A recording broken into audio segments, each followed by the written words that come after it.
আজকে আমি বানাবো কলাই ঘুগনি। তো তার জন্য আমি মটর কলাইগুলো আগে থেকেই ভিজিয়ে রেখে দিয়েছিলাম।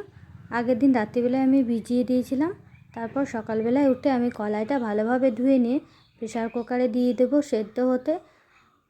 পরিমাণ মতো জল দেব, সামান্য পরিমাণ লবণ দিয়ে প্রেসার কুকারের ঢাকনা দিয়ে আমি 2টো সিটি দিয়ে দেবো। এদিকে দেখো আমি আলুগুলো কেটে রেখেছি। আলুগুলো ভালো করে ধুয়ে নিয়ে কড়াইয়ে তেল গরম করে আলুগুলো ভেজে নেব। আর মশলাটা আমি এদিকে শিলে বেটে নিয়েছি। দেখো আলুগুলো আমি এবার ভালোভাবে ভেজে নেব। আলুর মধ্যে সামান্য পরিমাণ আমি হলুদ দেবো, দিয়ে আলুটা ভেজে নেব। আলুটা ভাজা হয়ে গেলে আবার কড়াইয়ে তেল দিয়ে আমি তেলটা গরম হলে তার মধ্যে তেজপাতা, পাঁচফোড়ন ও সামান্য পরিমাণ চিনি দিয়ে দেব। এরপর আমি কেটে রাখা পেঁয়াজগুলো দিয়ে পেঁয়াজগুলো লাল লাল করে ভেজে নেব।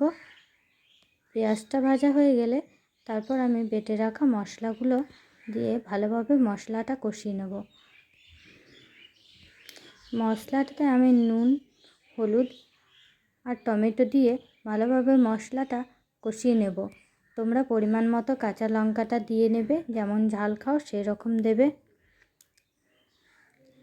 মশলাটা ভালোভাবে কষানো হয়ে গেলে আমি সেদ্ধ করে রাখা কলাইগুলো এর মধ্যে দিয়ে দেব। সামান্য পরিমাণ আমি সবজি মশলা দিয়েছি, তোমরা দিতেও পারো নাও দিতে পারো।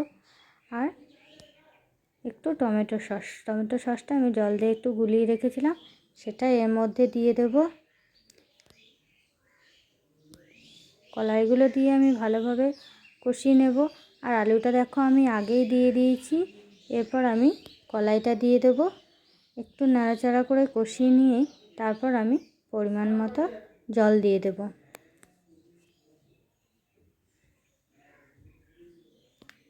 দেখো আলুটা সেদ্ধ হয়ে গেলেই তৈরি হয়ে যাবে কলাই ঘুগনি। আর উপর থেকে সামান্য আমি ধনেপাতা কুচি দিয়ে দিয়েছি।